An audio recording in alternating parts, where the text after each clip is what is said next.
নমস্কার। ধরে নিন আপনার সাথে কোনো অপরাধ হলো। সেই ক্ষেত্রে আপনি কি করবেন? কোথায় যাবেন? কাকে গিয়ে জানাবেন? এইসব বিষয় নিয়েই আজকের আলোচনা। যদি কোনো অপরাধের আপনি শিকার হন, তাহলে আপনার করণীয় হলো যে জায়গাতে অপরাধটি হয়েছে সেই থানাতে গিয়ে একটি অভিযোগ জানানো।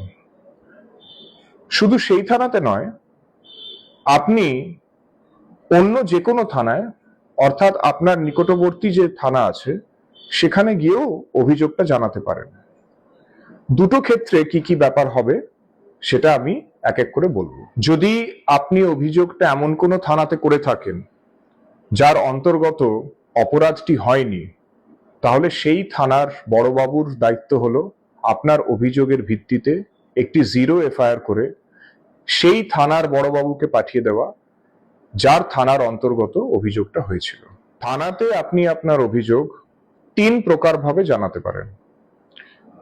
আপনি নয় থানার যিনি বড়বাবু তাকে লিখিত আকারে আপনার সাথে যে অপরাধটা হয়েছে সেটা জানাতে পারেন, অথবা আপনি ওনাকে মৌখিকভাবেও পুরো ঘটনাটি জানাতে পারেন। যদি আপনি মৌখিকভাবে ঘটনাটি জানান, তাহলে থানার বড়বাবুর এটা কর্তব্য যে আপনার যে বক্তব্য সেটা লিখিত আকারে নয় উনি বা ওনার কোনো অফিসারকে দিয়ে লিখিয়ে নেওয়া। এছাড়া আরেকটি ভাবে আপনি থানাকে জানাতে পারেন, সেটা হচ্ছে ইলেকট্রনিক মিনস, অর্থাৎ ইন্টারনেটের মাধ্যমে বা ইমেল করেও আপনার অভিযোগ আপনি থানাতে বা থানার বড়বাবুকে জানাতে পারেন। সাধারণত যখন আমরা থানাতে যাই তখন প্রথমে গিয়েই বড়বাবুর দেখা যে পাই তা নয়। প্রথম যার সাথে আমাদের দেখা হয় থানাতে তিনি হলেন থানার ডিউটি অফিসার। এই ডিউটি অফিসার হচ্ছেন সেই অফিসার যিনি থানার বড়বাবুর নির্দেশেই আপনার অভিযোগ নেবার জন্য থাকেন। অর্থাৎ আপনার লিখিত অভিযোগ হোক বা মৌখিক অভিযোগ, আপনি তাকেই জানাবেন। যদি আপনার অভিযোগটা মৌখিক হয় তাহলে সেটাকে লিখিত আকারে করে নেওয়ার দায়িত্ব কিন্তু প্রাথমিকভাবে সেই ডিউটি অফিসারেরই থাকে। আপনার অভিযোগের ভিত্তিতে বড়বাবু 3টে জিনিসের মধ্যে যে কোনো একটা করতে পারেন। যদি আপনার অভিযোগে কগনিজেবল অফেন্সের উল্লেখ থাকে তাহলে উনি সরাসরি তার ভিত্তিতে একটি এফআইআর শুরু করে দিতে পারেন। যদি কোনো কগনিজেবল অফেন্সের উল্লেখ না থাকে, শুধুমাত্র নন কগনিজেবল অফেন্সের উল্লেখ থাকে, তাহলে উনি শুধুমাত্র একটি জেনারেল ডায়েরি করবেন। এছাড়া যদি অভিযোগের মধ্যে এমন কিছু কগনিজেবল অফেন্সের উল্লেখ থাকে যেগুলোর শাস্তি 3 বছর থেকে 7 বছরের কম, সেই ক্ষেত্রে উনি সরাসরি এফআইআর না করে সেটাকে প্রিলিমিনারি এনকোয়ারির জন্য পাঠিয়ে দিন। প্রিলিমিনারি এনকোয়ারির ক্ষেত্রে থানার বড়বাবু তার ঊর্ধ্বতম কর্তৃপক্ষ অর্থাৎ ডিএসপির কাছ থেকে অনুমতি চান সেই প্রিলিমিনারি এনকোয়ারি করার।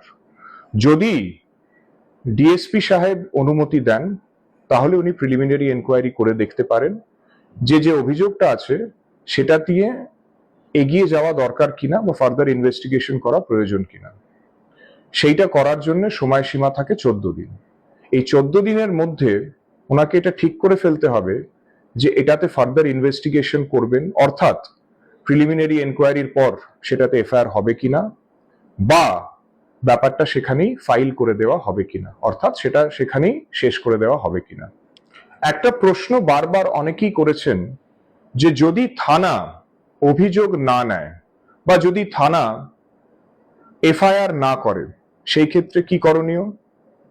আইনে স্পষ্ট বলা আছে, বিশেষ করে সেকশন 173 সাবক্লজ 4, সেখানে বলা আছে যে যদি থানার তরফ থেকে অভিযোগ না নেওয়া হয় তাহলে সেই থানাটা যে জেলার অন্তর্গত আছে সেই জেলার এসপি কে অর্থাৎ সুপারিনটেন্ডেন্ট অফ পুলিশকে লিখিত আকারে পোস্টে অভিযোগটা পাঠানো দরকার। সেই অভিযোগ পাওয়ার পর যদি এসপি সাহেব মনে করেন যে সেটাতে এফআইআর করা দরকার, তাহলে উনি থানার বড়বাবুকে নির্দেশ দিয়ে এফআইআর শুরু করে দিতে পারেন। যদি জেলাতে না হয়ে শহরে কোনো থানাতে আপনি অভিযোগ করতে যান আর এই সমস্যার সম্মুখীন হন, তাহলে সেই ক্ষেত্রে সেই থানা যে ডিভিশনাল বা জোনাল ডিসিপির অন্তর্গত আছে তাকে এরকমই পোস্টে একটি লিখিত আবেদন করবেন। সেই লিখিত আবেদনের ভিত্তিতে ডিসিপি সাহেব যদি মনে করেন যে এফআইআর করা প্রয়োজন, তাহলে উনি থানাকে বলে এফআইআরটা করিয়ে দিতে পারেন। এসপি সাহেব বা ডিসিপি সাহেবও আপনার অভিযোগের ভিত্তিতে কোনো এফআইআর না করেন, সেই ক্ষেত্রে আপনি ওইখানকার যিনি জুডিশিয়াল ম্যাজিস্ট্রেট আছেন তার কাছে আপনার অভিযোগ একটি এফিডেভিট আকারে দায়ের করতে পারেন। জুডিশিয়াল ম্যাজিস্ট্রেট সাহেব আপনার অভিযোগের ভিত্তিতে যদি মনে করেন তাহলে একটা এনকোয়ারি করতে পারেন। উনি সেই থানাকে দিয়েও সেই এনকোয়ারি করাতে পারেন, অথবা যদি মনে করেন তাহলে থানার কি বক্তব্য আপনার অভিযোগের সেটা জানতে চাইতে পারেন। তার ভিত্তিতে যদি ওনার মনে হয় যে পুরো ব্যাপারটাতে একটি এফআইআর করা প্রয়োজনীয়, তাহলে উনি থানার বড়বাবুকে নির্দেশ দিতে পারেন যে ব্যাপারটাতে তৎক্ষণাৎ একটি এফআইআর করা হোক। মহামান্য কলকাতা হাইকোর্টের একটি নির্দেশিকা আছে যেটাতে বলা হয়েছে যে যদি জুডিশিয়াল ম্যাজিস্ট্রেট থানার বড়বাবুকে কোনো ব্যাপারে এফআইআর করতে বলেন, তাহলে যেদিন যে সময় থানার বড়বাবু ওনার নির্দেশটা পাচ্ছেন তার 24 ঘন্টার মধ্যেই ওনাকে এফআইআরটা করে দিতে। এফআইআর করার ক্ষেত্রে আরো দুটো জিনিস বলে দেওয়া জরুরি।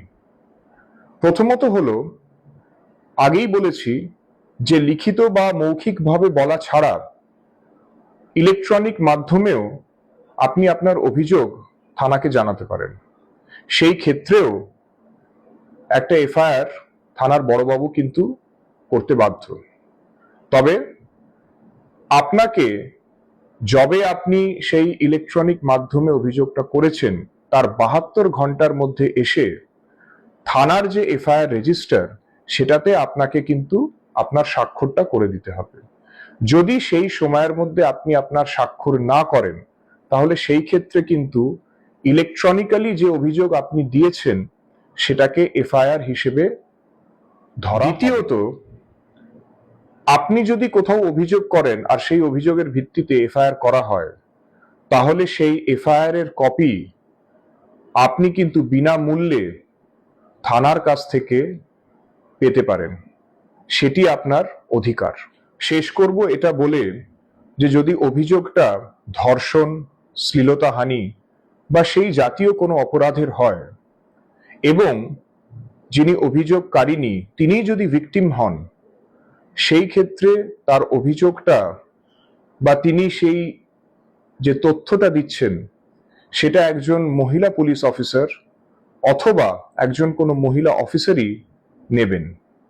এছাড়া যদি অভিযোগকারিনী এমন একজন কেউ হন যিনি মানসিক বা শারীরিকভাবে অক্ষম, সেই ক্ষেত্রে অভিযোগটা তার বাড়িতে অথবা এমন কোনো জায়গায় যেখানে বলতে তার কোনো দ্বিধাবোধ তিনি করবেন না, সেই রকম জায়গাতে নেওয়া হবে এবং যদি প্রয়োজন হয় তাহলে কোনো ইন্টারপ্রেটার বা স্পেশাল এডুকেটরের উপস্থিতিতে নেওয়া হবে।